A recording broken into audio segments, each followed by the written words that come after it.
আচ্ছা, এই যে প্রাইস চার্টগুলো আমরা দেখি, এগুলো কি আসলেই জাস্ট কিছু এলোমেলো লাইন, নাকি এর ভেতরেও কোনো গল্প লুকিয়ে আছে? আসলে প্রতিটি ওঠানামার পিছনেই কিন্তু কিছু পরিচিত প্যাটার্ন থাকে, যা মার্কেটের সেন্টিমেন্ট বা মনোভাবকে তুলে ধরে। চলুন আজ এই প্যাটার্নগুলোর ভাষায় বোঝার চেষ্টা করা যাক। তো আসল প্রশ্নটা হলো, চার্টের এই লুকানো মেসেজগুলো আমরা পড়বটা কিভাবে, আর কিভাবেই বা এগুলো ব্যবহার করে বাজারের সম্ভাব্য মুভমেন্ট সম্পর্কে একটা ধারণা পাওয়া যেতে পারে। এই পুরো আলোচনায় আমরা ঠিক এই প্রশ্নগুলোরই উত্তর খুঁজে বের করব। একদম সহজ করে বললে, চার্ট প্যাটার্ন হচ্ছে এমন কিছু ফরমেশন বা আকার যা অতীতে বারবার দেখা গেছে, আর ট্রেডাররা এগুলো ফলো করেন কারণ একটা বিশ্বাস আছে যে ইতিহাস নিজেকে রিপিট করে। তো সবার আগে চলুন সেই প্যাটার্নগুলো দেখে নিই, যেগুলো সাধারণত দাম কমার একটা সিগন্যাল দেয়। টেকনিক্যাল ভাষায় এগুলোকে বলে বিয়ারিশ প্যাটার্ন। শুরু করছি ডাবল টপ দিয়ে। আচ্ছা, এটা কিনা এম প্যাটার্নও বলা হয় কেন? কারণ দেখতেই পাচ্ছেন, এটা একদম ইংরেজি এম অক্ষরের মতো, মনে রাখতেও তাই বেশ সুবিধা হয়। ব্যাপারটা কিভাবে হয়? ধরুন, দাম বাড়তে বাড়তে একটা পয়েন্টে গিয়ে আটকে গেল। এটাকে আমরা বলি রেজিস্ট্যান্স লেভেল, মানে একটা অদৃশ্য ছাদ। সেখান থেকে দাম একটু নেমে আবার ওই একই ছাদে গিয়ে ধাক্কা খেল, কিন্তু ভাঙতে পারল না। এই যে দুইবার ধাক্কা খেয়ে ফিরে আসা, এটাই কিন্তু একটা স্ট্রং সিগন্যাল। সো মূল কথাটা কি দাঁড়ালো? যখনই একটা ডাবল টপ প্যাটার্ন দেখা যায়, ধরে নেওয়া যেতে পারে যে আপট্রেন্ডটা হয়তো শেষ হতে চলেছে আর সামনে একটা ডাউন ট্রেন্ড আসতে পারে। এখন এই একই আইডিয়াকে যদি আরেকটু এক্সট্রিম লেভেলে নিয়ে যাই, তাহলেই আমরা পেয়ে যাই ট্রিপল টপ প্যাটার্ন। আর এটা কিন্তু ডাবল টপের থেকেও বেশি শক্তিশালী একটা সিগন্যাল হিসেবে ধরা হয়। এখানে দাম একবার বা দুবার না, তিনবার একই রেজিস্ট্যান্স লেভেলে গিয়ে ধাক্কা খায়। মানে বায়াররা তিনবার চেষ্টা করেও ওই ছাদটা ভাঙতে পারে না। এই বারবার ব্যর্থ হওয়ার মানেই হল কেনার জোর প্রায় শেষ, দাম নিচে নামার সম্ভাবনা তাই খুবই প্রবল। আচ্ছা, এবার আসি খুব বিখ্যাত একটা প্যাটার্নে। এর নাম হেড অ্যান্ড শোল্ডার্স। এটা কিন্তু টেকনিক্যাল অ্যানালিসিসে সবচেয়ে ভরসাযোগ্য রিভার্সাল প্যাটার্নগুলোর একটা। আর নামটা কেন এমন, তা তো এর শেপ দেখেই বোঝা যাচ্ছে, ঠিক যেন মানুষের মাথা আর দুইটা কাঁধ। দেখুন, এর তৈরি হওয়ার প্রসেসটাই খুব ইন্টারেস্টিং।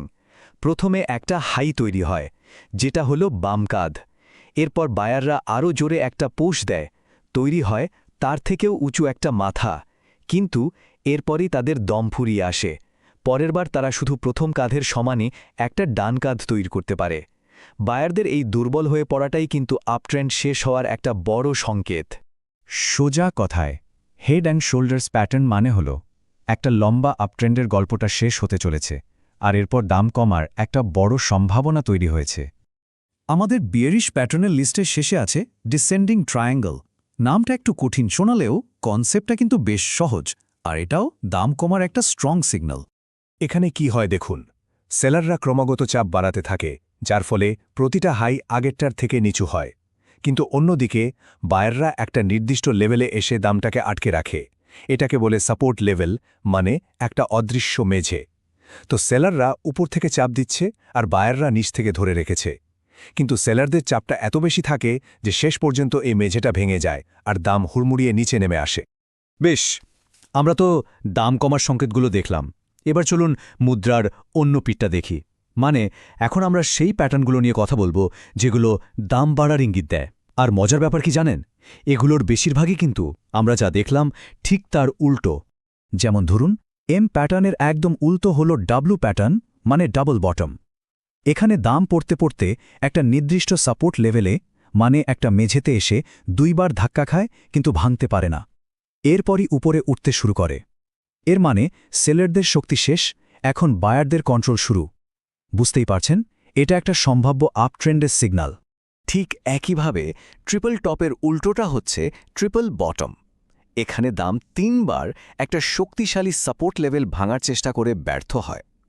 এই যে তিনবার ধরেও দাম নিচে নামাতে পারল না, তার মানে হলো কেনার চাপ প্রচণ্ড বেশি আর দাম বাড়ার সম্ভাবনাও তাই খুব জোরালো। আর আমাদের সেই বিখ্যাত হেড অ্যান্ড শোল্ডার্স প্যাটার্নটাকে যদি আয়নার সামনে ধরেন, মানে একদম উল্টো করে দেন, তাহলেই পেয়ে যাবেন ইনভার্স হেড অ্যান্ড শোল্ডার্স। একটা ডাউন ট্রেন্ডের শেষে এই প্যাটার্নটা তৈরি হয়। এটা একটা সিগন্যাল যে বিক্রির চাপ এবার শেষ, মার্কেট ঘুরে দাঁড়াতে পারে। আর সবশেষে অ্যাসেন্ডিং ট্রায়াঙ্গেল। এটা ডিসেন্ডিং ট্রায়াঙ্গেলের ঠিক অপোজিট। এখানে বায়াররা ক্রমশ বেশি দামে কিনতে রাজি থাকে, যার ফলে লোগুলো আস্তে আস্তে উপরে উঠতে থাকে, আর সেলাররা একটা নির্দিষ্ট রেজিস্ট্যান্স বা ছাদে দামটাকে আটকে রাখে। এই ক্রমবর্ধমান চাপটা সাধারণত রেজিস্ট্যান্স লেভেলটা ব্রেক করে দামের একটা বড় ধরনের লাভ ঘটায়। আচ্ছা, আমরা তো বেশ কয়েকটা প্যাটার্ন নিয়ে কথা বললাম, তাই না? চলুন পুরো ব্যাপারটা এক ঝলকে দেখে নেই, যাতে সবগুলো তথ্য একসাথে মাথায় গেঁথে যায়। দেখুন, এই টেবিলটা কিন্তু পুরো আলোচনার একটা চমৎকার সারাংশ। কোন প্যাটার্নটা কী ধরনের, বেয়ারিশ নাকি বুলিশ, আর সেটার ফলে দামের কি হতে পারে, সব এক জায়গায়। এটা একটা দারুণ কুইক রেফারেন্স গাইড হিসেবে কাজ করবে। তবে একটা কথা কিন্তু মাথায় রাখা খুব জরুরি, এই কোনো প্যাটার্নই 100% গ্যারান্টি দেয় না। এগুলো শুধু সম্ভাবনার কথা বলে, প্রবাবিলিটির কথা বলে। তাহলে আসল প্রশ্নটা হলো, শুধু একটা প্যাটার্ন চিনে ফেলাই কি যথেষ্ট, নাকি অ্যানালাইসিসের আরও কোনো গভীর ধাপ বাকি থেকে যাচ্ছে? এটা কিন্তু ভেবে দেখার মতো একটা বিষয়।